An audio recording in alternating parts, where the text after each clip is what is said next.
Ne dedim başına dönüm indi? Bunun boynuzda var. Ha tut görüm boynuzundan. Ne? Boynuzundan tutuyorum. Boy. Xəstələneyim Mədoş. Ha. Xəstələnib görə sağalacaq. Süt veriyor. Ha? Süt veriyor. Yox, İndi süd verəcəyik. Dərman vurduq, iğnə vurduq amma xəstələnib.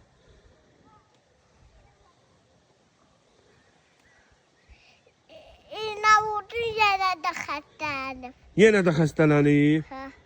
Və mən nağarım hələ sağalmayıb da, gərək deyir birini də vurasan iğnəni. Həkimi gətirdik, həkim baxdı, dedi ki, iğnə vurdu, indi dedi sağalacaq, sağalmadı. Mən nə edeyim? Şu buradaydı. Hə, İndi burada qalacaq. indi yoxdur, çıxdı getdi. Geyim tarım gəlsin. Yox. Bana iğne vurmasın. Yox, sənə iğnə vurdu. Keçi can ayındadır, qəssab bir axtarır. O səs... O tərəfinə vurma, o tərəfinə əlini vurma. Bərsinə deyib başına vur.